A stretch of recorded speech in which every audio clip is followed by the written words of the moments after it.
आज हम अपने सवाल का जवाब जानकर ही रहेंगे। अगर हम इस बच्चे की दादी कहलाएंगे तो कोई हमें यकीन दिलाए कि बच्चा किसी और का नहीं, हमारे मयंक का है।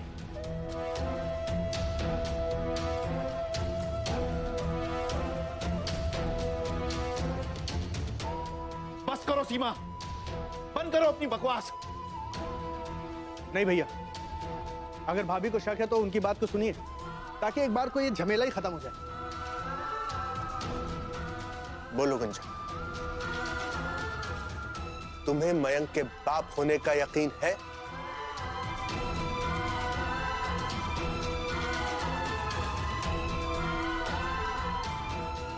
गोपाल, ये क्या पागलपन है? बाहर सड़क पे कोई तमाशा हो रहा है जो घर की बहू पर इस तरीके के लांछन लगाए जा रहे हैं, अश्लील सवाल किए जा रहे हैं। क्या है ये सब?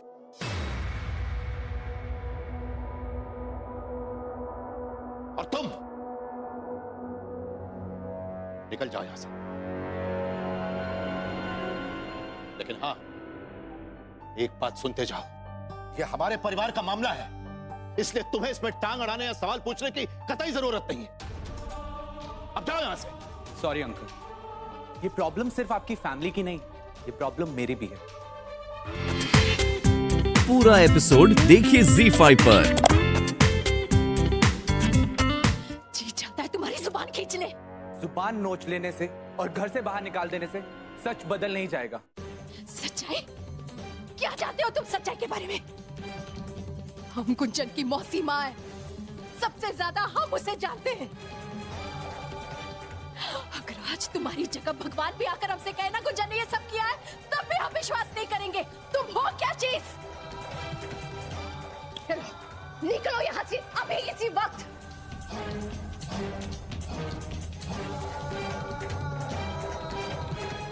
वो तो पराया है ताई जी, लेकिन माँ आप तो हमारी अपनी है ना, तो आप अपनी बहू पे उसके कैरेक्टर पे कैसे उंगली उठा सकते हैं?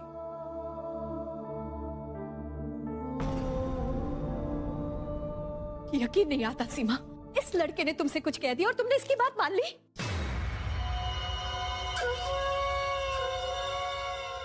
हमने नहीं माना दीदी,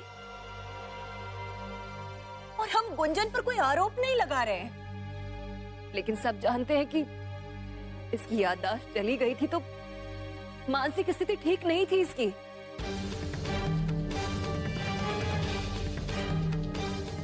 बेटा, अगर तुमसे कोई गलती हुई हो तो बता दो,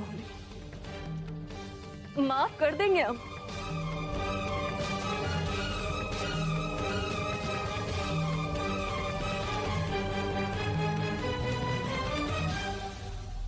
चाची जी, आप गड़े मुर्दे क्यों उखाड़ रही हैं? आज तो खुशी का अवसर था ना। पर तुम्हारी चाची ने इसे मातम के दिन में बदल दिया, अपने शक और सुनी सुनाई बातों पर विश्वास करके। एक बार हमसे तो बात कर लेती, यूं सबके सामने तुम। एक मिनट,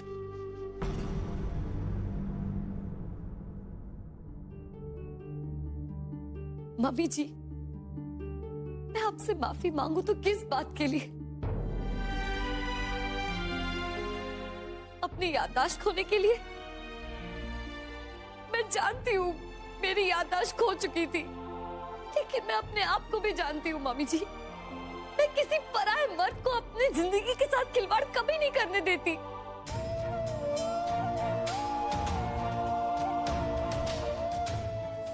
माँ और पापा ने मुझे यही संस्कार दिए हैं, और मौसी माँ ने भी।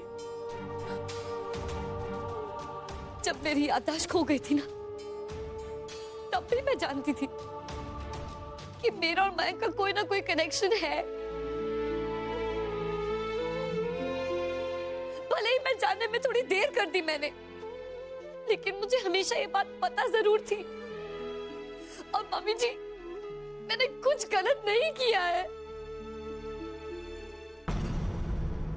और मैं इस जैसे आदमी को अपने इतने करीब कभी नहीं आने देती।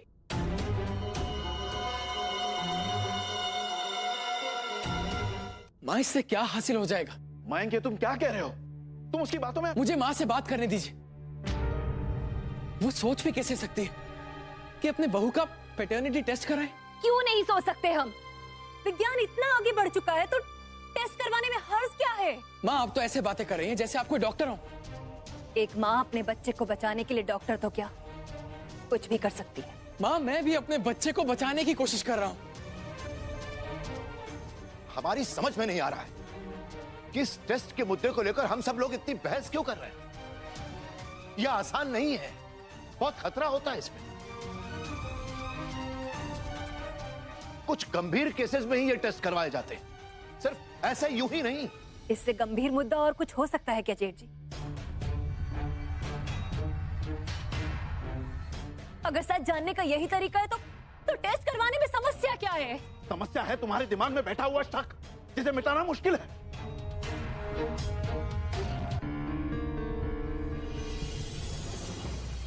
दीदी आप हमारी जगह होती तो क्या करती? क्या करती आप अगर गुंजन आपके बेटे की बहू होती?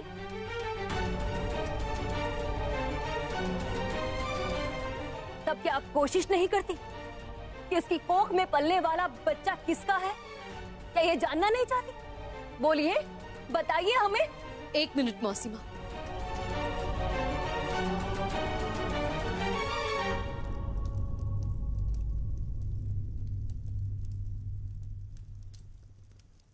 मैं ये टेस्ट नहीं करवाऊंगी।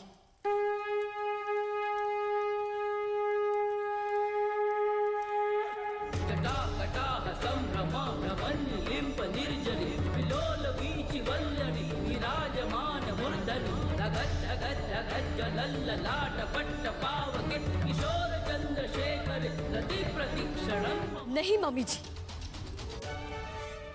मुझे अपने सच को साबित करने की कोई जरूरत नहीं है और ना ही मैं सीता मैया हूं।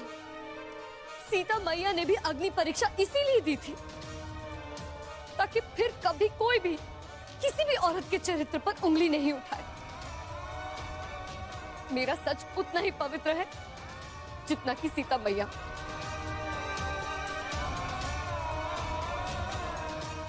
और मैं ये आखिरी बार कह रही हूं, मैं ये टेस्ट नहीं करवाऊंगी।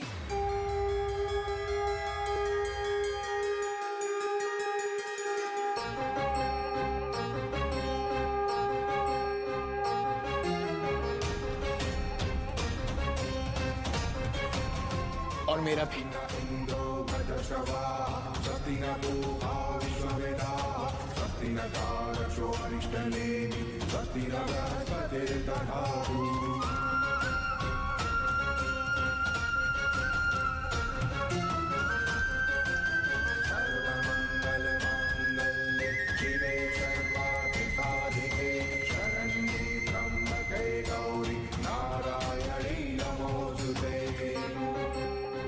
चलो मुझे।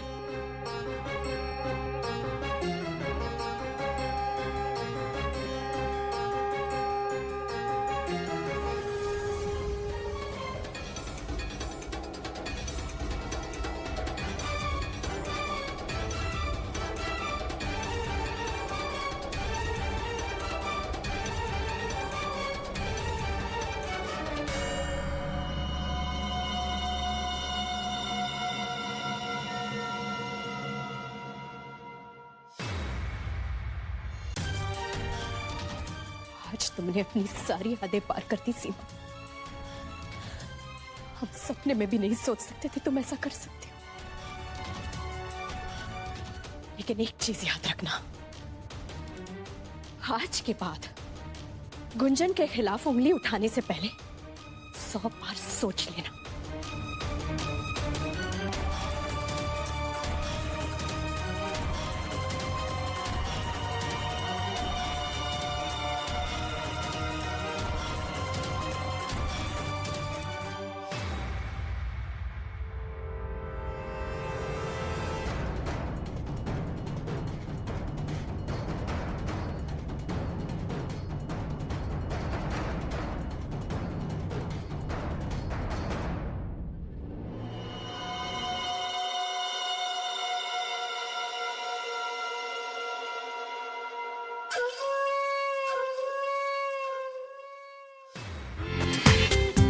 पूरा एपिसोड देखिए ZEE5 पर।